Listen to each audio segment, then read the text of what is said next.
Bonjour à tous une fois de plus. Cette semaine, les ministres du Canada ont pu se réunir à London, en Ontario, eux et leurs épouses, pour une conférence ministérielle. C'est la première fois qu'ils ont pu se réunir tous ensemble depuis le début des confinements en 2020.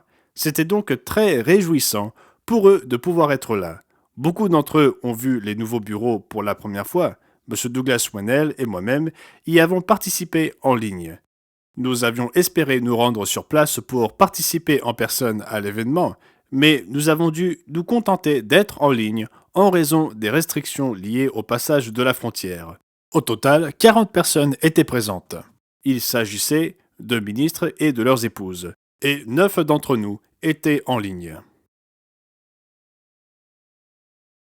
Il est intéressant de voir la croissance qui s'est développée au fil des années au Canada.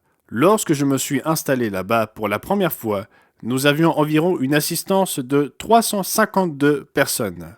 Ce chiffre comprenait également Tonasket dans l'État de Washington, qui se trouvait juste de l'autre côté de la frontière. Parfois, nous comptions ce chiffre et parfois non. Et il en va de même pour Bismarck, dans le Dakota du Nord, qui a parfois été sous la direction canadienne et parfois américaine, en fonction du ministre le plus proche et ces dernières années en raison des restrictions. Elle a été davantage encadrée par les États-Unis que par le Canada.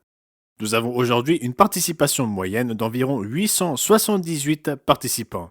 C'est une augmentation de 526 personnes sur cette période. De plus, 50% des personnes baptisées depuis 2005 sont des nouveaux venus dans l'Église. Ainsi, les personnes qui disent que l'œuvre est terminée, qu'il n'y a pas de croissance, que rien ne se passe, ne savent tout simplement pas de quoi elles parlent. Jésus-Christ nous dit de prêcher l'Évangile jusqu'à la fin des temps. C'est ce que dit le 28e chapitre de Matthieu. Et donc, il s'est écoulé un certain nombre d'années depuis la mort de M. Armstrong, environ 36 ans depuis ce temps, plus que cela allant sur 37 ans, et l'œuvre continue toujours. Nous nous réjouissons de la présente croissance au Canada. L'un des défis qu'il rencontre avec la croissance, c'est de plus en plus d'enfants qui naissent dans l'Église et de nouveaux membres qui ont des enfants. Nous cherchons donc des moyens de servir les jeunes de ces régions-là. Dans de nombreux cas, ils vivent dans de grandes villes et passent trop de temps devant un ordinateur, comme c'est le cas ailleurs dans le monde. Nous voulons les emmener dans la belle nature canadienne, les faire découvrir les cascades, des lacs et des forêts, ce genre de choses, leur donner l'occasion d'être ensemble aussi bien en tant qu'individus qu'en tant que famille. Servir ces jeunes gens est un challenge que nous aimons tous affronter. C'est un bon défi à relever. La semaine dernière, nous avons eu des conférences du Monde de demain dans plusieurs régions, notamment à St. Louis, au Missouri, et Springfield, dans l'Illinois. M. Jonathan McNair a couvert ces deux villes avec respectivement 39 et 9 invités. J'étais à Cookeville, au Tennessee, et Blue Ridge, en Georgie, avec respectivement 23 et 21 invités. Nous ne parlons ici que des invités. Nous ne parlons pas des membres. Je sais qu'à Cookeville et Blue Ridge, nous avons fait salle comble aux deux endroits. C'est un beau défi à relever. Nous avions des membres ainsi que des invités. C'était très enthousiasmant d'être là.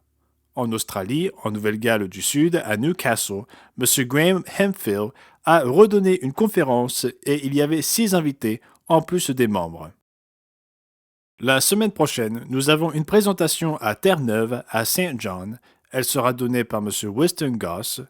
Au Royaume-Uni, au Pays de Galles, à Cardiff, ce sera M. Simon Roberts. Et au Canada, au Québec, à Sherbrooke, M. Yvon Brochu. Ce seront des conférences initiales. Et il y aura également des études de suivi cette semaine dans le Dakota du Nord, à Fargo, dans le Missouri, à St. Louis, dans l'Illinois, à Springfield, au Tennessee, à Cookeville et en Georgie, à Blue Ridge.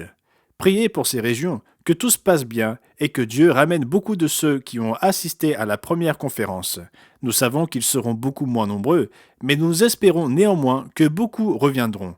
Et je sais qu'au moins une personne à l'une des conférences auxquelles j'ai assisté a dit qu'elle reviendrait et qu'elle voulait être baptisée. Cela semblait donc assez prometteur.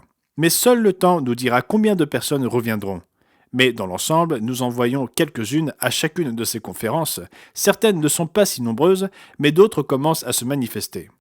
J'ai eu l'occasion de passer un peu de temps avec James et Sue Meredith, et également avec Monsieur et Madame Fannin et leur fille Pam, pour un dîner. Et quelle joie de pouvoir se retrouver tous ensemble! C'était tout simplement une merveilleuse occasion de se retrouver. Monsieur Jim Meredith m'avait emmené faire une petite randonnée de 7 kilomètres le dimanche matin. Ce qui est bien, c'est que j'ai vraiment apprécié le fait qu'il y ait quelques collines à gravir et à descendre, par opposition au relief plat que nous avons ici à Charlotte. Nous nous sommes également rendus par la route en Georgie jusqu'à Blue Ridge et de là nous sommes rentrés à la maison. C'était donc un week-end très très chargé, mais quel week-end agréable. J'espère que nous nous souviendrons tous de nos frères et sœurs, où qu'ils soient, que ce soit au Myanmar ou Birmanie, comme on l'appelle traditionnellement, dans d'autres parties du monde où il y a de la violence. Même dans notre monde occidental, la violence sévit dans les rues, dans de nombreux cas, et j'espère que nous serons prudents. Mais prions pour ceux qui sont malades, qui souffrent, qui ont besoin d'aide de diverses manières, ceux qui ont perdu des êtres chers. Pensons les uns aux autres dans nos prières. Ayons une attitude et pensée philadelphienne. C'était Gérald Weston pour l'Église du Dieu vivant pour la semaine se terminant le 27 août 2022. J'espère que vous passerez un merveilleux sabbat.